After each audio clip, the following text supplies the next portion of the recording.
શ્રી કૃષ્ણ, જય ગૌ માતા મિત્રો બધાને. જો આપણે છે ને માંડવી ઉપાડવાનું કામ ચાલુ કરી દીધું છે, કારણ કે છે ને માંડવી પીળી થઈ ગઈ છે ને, એટલે આપણે 5 મજૂર કર્યા છે ઉપાડવાના. અને જો આપણી માંડવી છે ને ફેલ થઈ ગઈ છે, પીળી થઈને બગડી ગઈ છે, એટલે કાંઈ ફાલ નથી.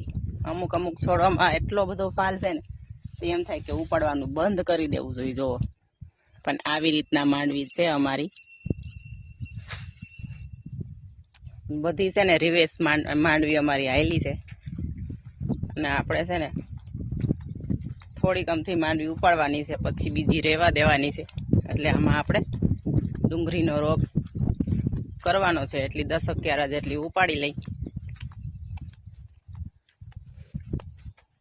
તો આવું આપણું કામ છે. આ ખેડૂતની નુકસાની જ કહેવાય.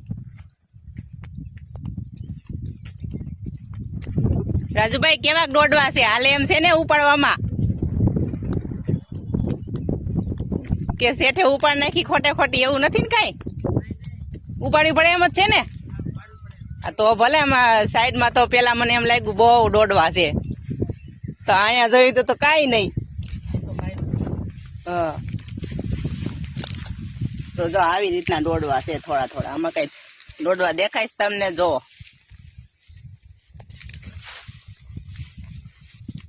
તો જો આપણે હવે છે ને મોસમ કરવાનું ચાલુ થઈ ગયું. અમારી માંડવી પાકી ગઈ. શું કેવું તમારું રાજુભાઈ, કાળુભાઈ? શેઠની મોસમ પડી ગઈ આપણે તો શેઠની માંડવી પાકી ગઈ કા? તો આવું કામ છે ખેડૂતનું બાપા. ઈ તો ખેડૂત હોય ઈ સહન કરે, બાકી કોઈ સહન કરી શકે આવી નુકસાની?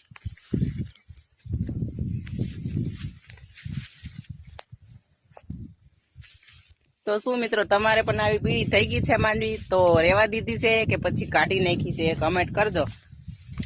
અમે તો જો કાઢી નાખી. ગાયનો ચારો પણ નહીં વધે હવે.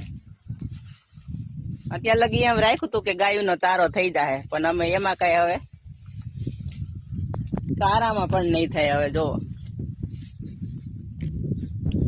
તો આ લોકોને જો માંડવીના તાજે તાજા ઓરા ખાવા હોય ને, તો અમારી વાડીએથી આવીને લઈ જાજો.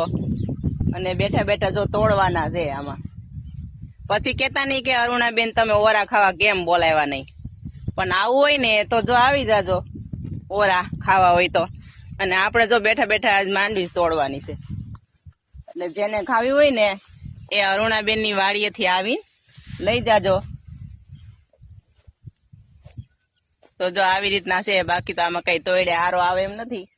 એટલે જેને કોઈને ખાવી હોય ને, ગામમાં હોય કે આજુબાજુમાં ગમે ત્યાં હોય, જેને ખાવી હોય ને ઓરા ખાવા હોય એ લઈ જાજો. તો આવું આપણો જો ડોડો અવા છે ઓરાના. પછી કેતા નહીં અરુણાબેને કીધું નહીં. જો આપણે તો કહી દીધું.